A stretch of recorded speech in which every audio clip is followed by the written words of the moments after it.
ഇന്ത്യയുടെ ഫിസിയോഗ്രഫിക് ഫീച്ചേഴ്സിന്റെ രണ്ടാമത്തെ ഡിവിഷനാണ് നോർത്ത് ഇന്ത്യൻ പ്ലെയിൻസ്. അത് ലൊക്കേറ്റ് ചെയ്തിരിക്കുന്ന ഹിമാലയൻ മൗണ്ടെയ്ൻസിനും അതോടൊപ്പം തന്നെ സൗത്തിലാണെങ്കിൽ പെൻസിലാർ പ്ലേറ്റ് ഒക്കെ ഇടയ്ക്കാണ് ഈ പ്രദേശം ഫോം ചെയ്തിരിക്കുന്നതെന്ന് പറയുകയാണെങ്കിൽ ഹിമാലയൻ റിവേഴ്സിന്റെ ഡിപ്പോസിഷൻ വർക്ക് പ്രകാരമാണ് ഈ നോർത്ത് ഇന്ത്യൻ പ്ലെയിൻസ് ഫോം ചെയ്തിരിക്കുന്നത്. ഹിമാലയൻ റിവേഴ്സ് ആയിട്ടുള്ള ഇൻഡസ്, ഗാൻജസ്, ബ്രഹ്മപുത്ര റിവേഴ്സിന്റെയും അതിന്റെ ട്രിബ്യൂട്ടറീസിന്റെയും സെഡിമെന്റ്സ് ഡിപ്പോസിറ്റ് ചെയ്തത് പ്രകാരമാണ് ഈ നോർത്തേൺ പ്ലെയിൻസ് ഫോം ചെയ്തിരിക്കുന്നത്.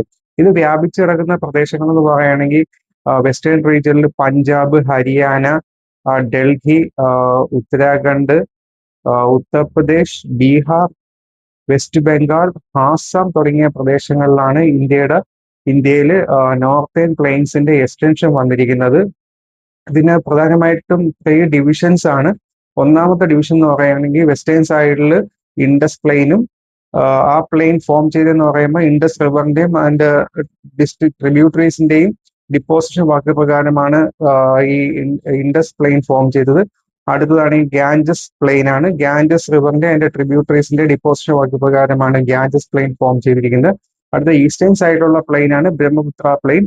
അത് ബ്രഹ്മപുത്ര റിവറിന്റെയും അതിന്റെ ട്രിബ്യൂട്ടറീസിന്റെ ഡിപ്പോസിഷൻ വാക്ക് പ്രകാരമാണ് ഈ ബ്രഹ്മപുത്ര പ്ലെയിൻസ് ഫോം ചെയ്തിരിക്കുന്നത്.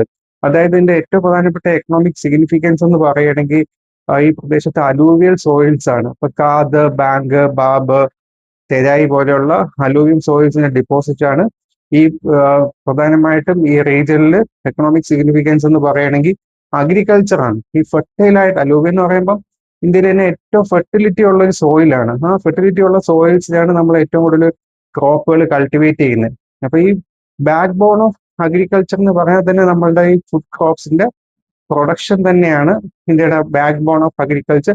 ഇന്ത്യൻ എക്കോണമിയുടെ ബാക്ക് ബോൺ എന്ന് പറയുമ്പോൾ അഗ്രികൾച്ചർ ആണ്. അപ്പൊ അഗ്രികൾച്ചർ ആക്ടിവിറ്റീസിന്റെ ഏറ്റവും കൂടുതൽ അഗ്രികൾച്ചർ ആക്ടിവിറ്റീസ് നടക്കുന്ന പ്രദേശം എന്ന് പറയുമ്പോൾ ഈ നോർത്ത് ഇന്ത്യൻ പ്ലെയിൻസ് ആണ്. ഒന്നാമത്തെ റീസൺ എന്ന് പറയുമ്പോൾ ഇവിടുത്തെ സോയിൽസിന്റെ ഫെർട്ടിലിറ്റി ആണ്. അതോടൊപ്പം തന്നെ ഇന്ത്യയിൽ ഗ്രീൻ റവല്യൂഷൻ നിങ്ങൾക്ക് അറിയാം. ഗ്രീൻ റവല്യൂഷന്റെ ഫസ്റ്റും സെക്കൻഡും തേർഡ് ഫേസും നടന്നിരിക്കുന്ന ഈ നോർത്ത് ഇന്ത്യൻ പ്ലെയിൻസ് ആണ്. ഗ്രീൻ റവല്യൂഷന്റെ ഫസ്റ്റ് ഫേസ് നടന്നിരിക്കുന്നതെന്ന് പറയുമ്പോൾ ഇൻഡസ് പ്ലെയിൻസിന്റെ ബാങ്കിലാണ്. സെക്കൻഡ് ഫേസ് എന്ന് പറയുകയാണെങ്കിൽ ഗംഗ പ്ലെയിന്റെയും ബാങ്കിലായിട്ടാണ്. അപ്പൊ ഫസ്റ്റ് ഫേസ് പ്രയോറിറ്റി കൊടുത്ത ക്രോപ്പ് എന്ന് പറയുമ്പോൾ വീറ്റ് ആണ്. പഞ്ചാബ്, ഹരിയാന റീജിയനിലാണ് അത് കൾട്ടിവേറ്റ് ചെയ്തത്. സെക്കൻഡ് ഫേസിൽ പ്രയോറിറ്റി കൊടുത്ത ക്രോപ്പ് എന്ന് പറയുമ്പോൾ റൈസ് ആണ്. ആ കൾട്ടിവേഷൻ നടന്നതെന്ന് പറയുമ്പോൾ ഇന്ന് ഉത്തർപ്രദേശ്, ബീഹാർ, വെസ്റ്റ് ബംഗാൾ തുടങ്ങിയ സ്ഥലങ്ങളിലാണ് ഏറ്റവും നമ്മുടെ ഗ്രീൻ റവല്യൂഷന് പ്രയോറിറ്റി കൊടുത്ത് ഗ്രീൻ റവല്യൂഷൻ ഇംപ്ലിമെന്റ് ചെയ്തത്.